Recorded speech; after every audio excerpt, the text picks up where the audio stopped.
Hello guys, नमस्कार। मैं अंशुमान पटेल एक बार फिर से आप लोगों के लिए ए टू स्टडी चैनल के माध्यम से एक बहुत ही महत्वपूर्ण टॉपिक जो कि आपके बोर्ड एग्जाम में आएंगे और वह प्रूव करने के लिए आते हैं, तो उन प्रश्न को हम लोग देखेंगे। जहां हमारा प्रश्न इस प्रकार से होगा, आज का टॉपिक होगा कि प्रूवमेंट है किस चीज का, F बराबर R/2 अर्थात फोकस दूरी बराबर वक्रता त्रिज्या बाय 2। हम इसे इस प्रकार से कर सकते हैं कि फोकस दूरी वक्रता त्रिज्या की आधी होती है, या इसे दूसरे शब्दों में हम घुमा के कह सकते हैं कि R is equal to 2F अर्थात वक्रता त्रिज्या फोकस दूरी की दुगुनी होती है। तो हम लोग इस टॉपिक को आज देखेंगे, और इस टॉपिक को देखने से पहले मैं एक बार आप लोगों से रिक्वेस्ट करना चाहूंगा कि यदि आप लोग अभी तक हमारे इस चैनल को सब्सक्राइब नहीं किए हैं तो सबसे पहले इसे सब्सक्राइब करें। हमारा चैनल है ए टू स्टडी, आप देख रहे हैं, इसके बेल आइकन पर क्लिक करें और वहां नोटिफिकेशन के लिए ऑल सेलेक्ट करें, ताकि आपको हमारा जो अगला वीडियो आएगा इसका नोटिफिकेशन मिलते रहे। तो मेरे साथियों, हम लोग देर न करते हुए अब वीडियो पर चलते हैं। तो हम लोग आगे बढ़ते हैं वीडियो में, और हमारा जो अगला पार्ट है इसमें बात करना चाहेंगे। हमारा जो आज का प्रूवमेंट था, मैंने क्वेश्चन देखा था कि वक्रता त्रिज्या फोकस दूरी की आधी होती है। तो इसे प्रूव करने के लिए मैंने एक किरण आरेख अर्थात रे डायग्राम बनाया है, और रे डायग्राम आपके सामने है बोर्ड पर। आप देखिए कि यहाँ हमने देखा है कि एक हमारा दर्पण है MMS जो कि अवतल दर्पण है। अब अवतल दर्पण पर हम लोग सबसे पहले डिनोट करते हैं इसके प्रिंसिपल एक्सिस को, मुख्य अक्ष को। वह मुख्य अक्ष का वह भाग जो अवतल दर्पण को काटता है या कहलाता है ध्रुव, और यह जिस गोला का टुकड़ा है उसे हम लोग केंद्र कहते हैं। जिसे इस प्रकार से कहा जाता है कि त्रिज्या या फिर वक्रता त्रिज्या के नाम से जाना जाता है इसकी दूरी को, और इस पॉइंट को वक्रता केंद्र के नाम से जाना जाता है। अगला हमारा इन दोनों के मध्य एक पॉइंट F होता है। तो ये किस प्रकार से होता है, क्यों हम F को मध्य पॉइंट पर मानते हैं? तो माना कि इंफिनिटी से अर्थात अनंत से कोई प्रकाश किरण आती है, तो अनंत से आती हुई प्रकाश किरणें हमेशा मुख्य अक्ष के समांतर चलती है। मैंने माना कि हमारा जो प्रकाश किरण है वह x y है, जो कि दर्पण से पॉइंट y पर टकराता है। अब टकराने के बाद यहाँ क्या होता है कि हम लोग देखेंगे परावर्तन का रूल फॉलो होता है, और परावर्तन का रूल फॉलो होने में आपतन कोण बराबर परावर्तन कोण बनता है। तो आपतन कोण बराबर परावर्तन कोण के लिए हम सबसे पहले क्या देखेंगे कि इस सतह पर अर्थात पॉइंट y पर हम लोग नॉर्मल खींचेंगे। नॉर्मल कैसे होगा, पॉइंट y और वक्रता केंद्र को मिला देंगे, ये हमारा आएगा। और हम इस लाइन को खींचने के बाद जो हमारा आपतन कोण बनता है उसी के बराबर दूसरा परावर्तन कोण बनाते हुए प्रकाश किरण को हम लोग एग्जिट कर देते हैं, अर्थात यहां से रिफ्लेक्शन के बाद मुख्य अक्ष को फिर से काटते हुए बाहर चला जाता है। तो इस फिगर को हम लोग ध्यान में रखते हुए बात करेंगे और प्रूव करेंगे।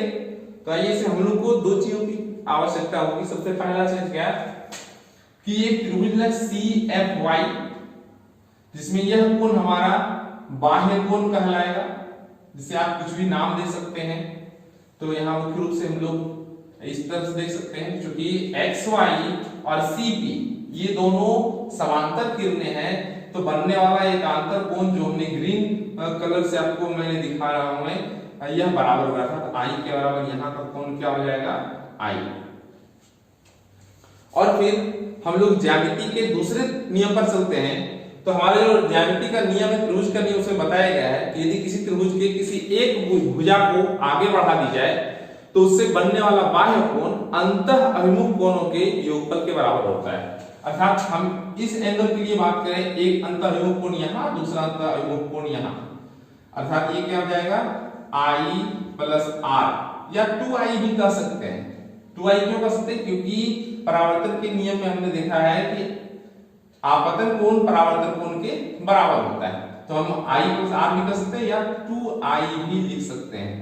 अब आप जिस चीज को लिखना चाहें वो सफिशिएंट है, दोनों तरीके से लिख सकते हैं। आइए हम लोग अब इसे कैसे प्रूव करेंगे, जब इतना हम लोग रख लिए हैं तो कैसे प्रूव करेंगे उसको चेक करें।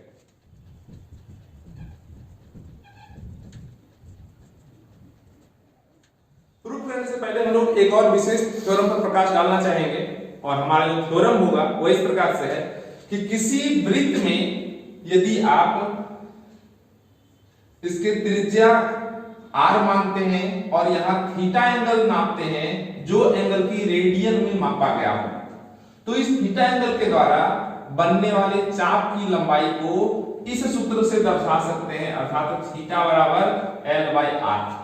तो इस सूत्र का प्रयोग हम लोग करेंगे वहां, और हम लोग वहां कैलकुलेशन भी करेंगे। तो ध्यान देना है, इन सूत्रों को ध्यान रखना है। आगे बढ़ते हैं हम लोग क्या करते हैं, सबसे पहले मानते हैं कि कोई प्रकाश किरण x y जो कि मुख्य अक्ष या प्रधान अक्ष के समांतर है और दर्पण m पर आपतित होता है। तत्पश्चात परावर्तन के बाद y के पथ को फॉलो करते हुए वापस लौट जाता है। हम लोग चित्र में इस प्रकार देख चुके हैं, और अब आते हैं बिंदु y जो हमारा है, इस पर परावर्तन का नियम लागू करते हैं। यहाँ क्या आ रहा था हमारा, तो एक बार फिर से चित्र देखेंगे जिसमें आएगा एंगल XYC बराबर एंगल CYF, क्योंकि यह आपतन कोण है जिसे हम लोग I के नाम से भी जानते हैं, और यह परावर्तन कोण है जिसे हम लोग R के नाम से भी जानते हैं। और परावर्तन का नियम है कि I बराबर R होता है, अर्थात आपतन कोण परावर्तन कोण के बराबर होता है। समीकरण 1 मान लेते हैं हम लोग। आते हैं अगला पॉइंट नंबर 2 की समांतर रेखा के प्रमेय लगाते हैं। समांतर रेखा में क्या होता है, आप ध्यान दिए होंगे कि समांतर रेखा में यदि दो समांतर रेखाओं को एक तिर्यक सीधी रेखा पार करती हो तो बनने वाले एकांतर कोण का मान समान होंगे। तो ठीक इस प्रमेय को लगाते हुए हम लोग आगे बढ़ते हैं, और यह हमारा आता है समांतर रेखा के प्रमेय से एंगल XYC बराबर एंगल YCF। इसको हम लोग समीकरण 2 मान लेते हैं।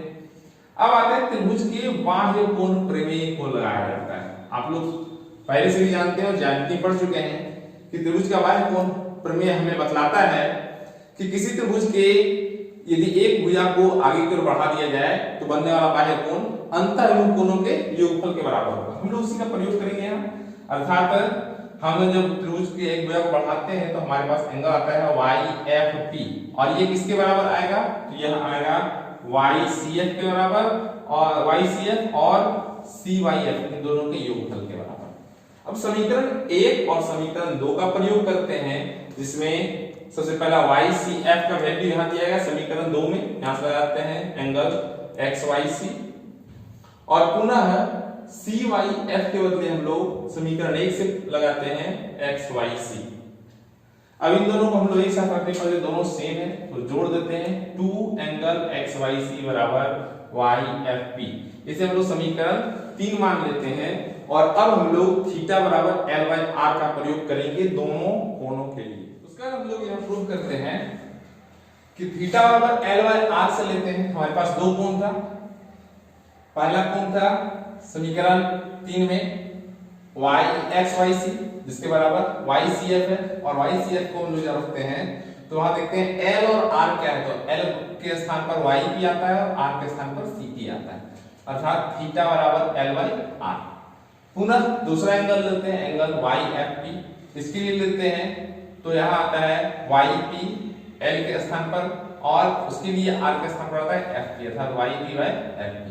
और लोग इन मानों को समीकरण 3 में रख देते हैं। हमारा समीकरण क्या कह रहा था, 2 angle XYC equal to angle YFP। तो हम लोग यहाँ पे 2 XYC का वैल्यू YP/CP, और दूसरा YFP इसका वैल्यू आ रहा है YP/FP। हम लोग दोनों से देखते हैं, दोनों में YP है, इसमें भी YP है और इसमें भी YP है, इसलिए हम लोग कैंसिल कर देते हैं। अगला आता है हमारा 2/CP और यहाँ 1/FP। हम लोग क्रॉस मल्टीप्लाई करते हैं, FP को यहाँ से मल्टीप्लाई करेंगे और CP को इस तरफ मल्टीप्लाई करेंगे, तो 2 × FP 2FP equal to CP × 1 CP।